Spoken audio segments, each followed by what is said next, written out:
আলাইকুম ওয়া রাহমাতুল্লাহি ওয়া বারাকাতুহু। আমাদের জীবনের জন্য আসলে এটা খুবই ট্র্যাজেডি যে সবকিছু আমরা যখন একবার ঘটে তখন সেটাকে স্মরণ করি। অবশ্যই এটা মানব যদি স্বাভাবিক একটা কর্ম, আবার কিছুদিন পরে সেটা ভুলে যায়। আইন আছে দেশে, কিন্তু আইনের প্রয়োগটা নাই। আর সবচেয়ে বড় যেটা দরকার, যে আমরা সবাই বলি যে এই কাজটা হচ্ছে, এটা সরকার ব্যবস্থা দিচ্ছে না, কে বলতেছে? আমি নিজেই কিন্তু আইনটা ভঙ্গ করতেছি।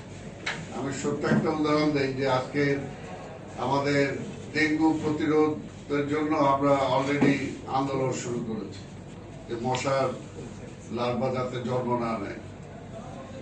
আমি যেদিন ঢাকা শহরে একটা জরিপ করলাম, এই প্রথম জরিপ হলো, এবং জরিপে দেখা গেল প্রায় 60% জায়গাতে বাড়িতে ডেঙ্গুর লার্ভা পাওয়া যায়।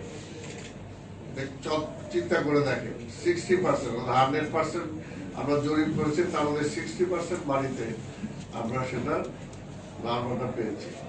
ও সেটা প্রথম যখন উদ্বোধনী অনুষ্ঠানের দিনে আমাকে আমার হেলথ অফিসাররা নিয়ে যায় যে স্যার আজকে উদ্বোধন, আপনাকে একটা জায়গায় নিয়ে যাবো, আমরা খবর পাইছি সিটি কর্পোরেশনের পাশে নিমতলী, সিটি কর্পোরেশনের পাশে যে আমাদের পশু হাসপাতাল, এই পশু হাসপাতালের ভিতরে আমাকে নিয়ে যায় এবং সেখানে স্টাফরা থাকে, বাসা আছে। ওইখানে দেখা গেল যে ওই তার ঘরের পাশেই একটা ককশিট, টেলিভিশনের একটা ককশিট ভাঙা আর একটা পাতিল ভাঙা, দুইটার মধ্যে পানি জমে আছে, বৃষ্টির পানি, আর ওইখানে লার্ভা জন্ম হয়ে আছে। আমি এখানে পশু হাসপাতালের পরিচালক সাহেবকে ডাকলাম, বললো স্যার আমরা তো এখানে থাকি না। তাই বলে আপনি থাকেন না, তা আপনার কম্পাউন্ড তো এটা, আপনার স্টাফরা এখানে থাকে। এই যে আজকে লার্ভাটা জন্মাইছে, 2 দিন পানি জমা ছিল, 3 দিন ছিল, আর 2 দিন থাকলে এখানে একটা মশা হবে, এডিস মশা আপনাকে যায় কামড়াবে, কামড়ানোর পরে আপনার ডেঙ্গু হবে। আর সে সময় আপনি বলবেন যে সিটি কর্পোরেশন তো মশার ওষুধ দেয় না, অথচ আপনি এখানে ফ্যাক্টরি খুলে বসছেন, আপনার ফ্যাক্টরিটা আপনি বন্ধ করছেন না, আর তারপর জন্মানোর সুযোগ দিচ্ছেন। আমাদের আসলে বিষয়টা হলো যে আমরা অসুস্থ হওয়ার পরে ডাক্তারটাকে খুঁজি, অসুস্থ না হওয়ার জন্য যে প্রক্রিয়াটা দরকার আগে, সেটা দরকার আমাদের। বাবা সবসময় আন্দোলন করছে যে যাতে সেই পরিস্থিতিটা না হয়, সেটা থেকে মানে নিজেদেরকে রক্ষা করা, সেটা জন্য আমি অবশ্যই ওনাদেরকে ধন্যবাদ জানাই। পাশাপাশি এটা বলবো যে আসলে সর্বপ্রথম যেটা দরকার সেটা হলো জনসচেতনতা। আজকে দেখেন যে এলাকাগুলোতে আজকে এই ঘটনাগুলো ঘটছে, এখনো আপনারা নিজেরাই বলতেছেন বা আমরাও জানি যে অনেক জায়গায় আজকে অবৈধভাবে সেটার ব্যবসা বাণিজ্য হচ্ছে, কিন্তু সেটা একটু দূরে বলে বা আজকে আপনার অনেকের হয়তো একটু যাতায়াতের অসুবিধা বলে অন্য যে জায়গায় সরকার ঠিক করেছে সেখানে ওনারা যেতে চাচ্ছে না। কিন্তু এটা তো একটা জীবন নিয়ে খেলা। আজকে তো আমাদের এটা তো আমাদের এই বিষয়টা নিয়ে যদি নাড়াচাড়া করা, আসলে একটা অবোধ শিশুর মতো যেটা হয়। আমি আরেকটা ঘটনা বলি, এটা আমার জীবনে যেটা ঘটছে, আমাদের স্বাধীনতার সময়, যুদ্ধের আগে আমরা তো বম বানানোর জন্য, ককটেল বানানোর জন্য সব অ্যাসিড ট্যাসিড এগুলো জোগাড় করতাম। সেই সময় আমি মতিঝিল স্কুলের ছাত্র ছিলাম, ওইখান থেকে টোটাল ল্যাবরেটরি থেকে সব অ্যাসিড গুলো নিয়ে আসছি, নিয়ে এসে আমার ঘরে রাখছিলাম বম বানানোর জন্য। কিন্তু ওইটার মধ্যে যে মানে একেবারে নাইট্রিক অ্যাসিডও আছে, সেটা তো আমি ওইটা জানিও না, আমি তো সায়েন্সের ছাত্র ছিলাম না। কিন্তু একটা পর্যায়ে দেখা গেছে হঠাৎ একটা সময় একটা মানে বোতল আমার হাত থেকে ছিটকে পড়ে, আমি লুঙ্গি পরা ছিলাম, লুঙ্গি দেখলে উইদিন সেকেন্ড মাঝখানে জ্বলে গেল। আর একটু ডিপে যদি যেত তাহলে আমার জীবন হানি হয়ে যেত। অবচেতন ভাবে আজকে আমি এই জিনিসটা নিয়ে সেই সময় ব্যবস্থা করেছি, যেটা আমার উচিত হয়নি। ঠিক তেমনি ভাবে আজকে এলাকার মধ্যে যারা ব্যবসায়ী যারা আছেন বা যারা বাড়ি ভাড়া দিচ্ছেন, শুধুমাত্র 20,000 টাকার জায়গায় 50,000 টাকা নেওয়ার জন্য।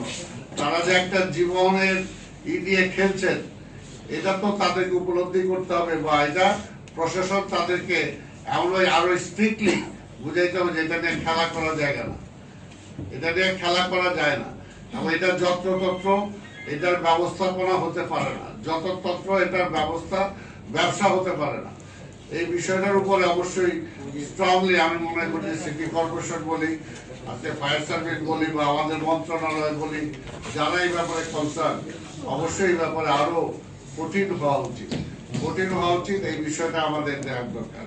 তবে সবচেয়ে বড় কথা যে আজকে পরিবেশের কথা আমরা বলি, যে দেখেন পরিবেশের উপরে আমি আজকে সারা পৃথিবীতেই কিন্তু পরিবেশের পরিবর্তন। আমি গতকাল পরশুদিন আমি আসছি, লন্ডনে গেছিলাম। আমার জীবনে আমি লন্ডনে এরকম গরম দেখিনি। এবার যেটা আমি নিজে দেখলাম, তাদের ঘরের মধ্যে নর্মালি তারা এসি ব্যবহার করে না, কিন্তু এখন মানে তারা হাই উতাস করতেছে অনেকটা অবস্থা।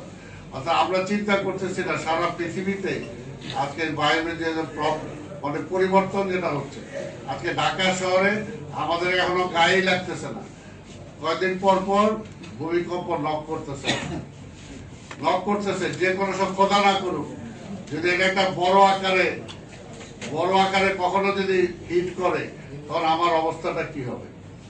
তখন আমার কান্নাকাটি করবো।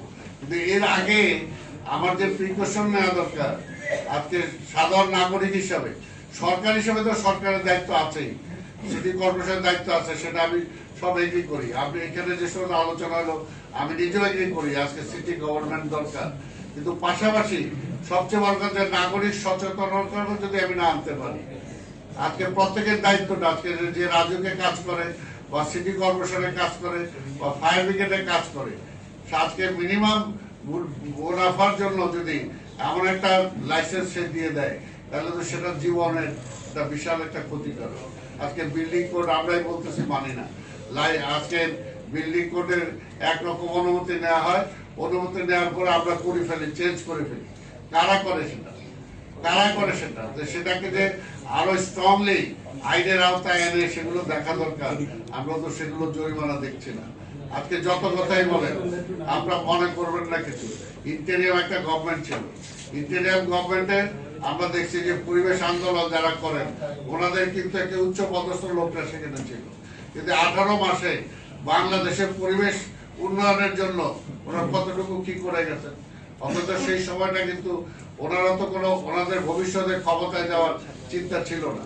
তারা তো আরো স্ট্রংলি অনেক কিছু করতে পারতেন, অনেক কিছু করা সম্ভব ছিল। আমি অনেক কিছু মনে করে না যে অর্থাৎ আমার দায়টা আমি আরেকজনের উপর চাপাতে চাচ্ছি না, কিন্তু বাস্তবতাটা হলো এই যে আমরা বলি সবাই, কিন্তু করার জন্য যে ইনিশিয়েটিভ নেওয়া দরকার সেটা আমরা করছি না।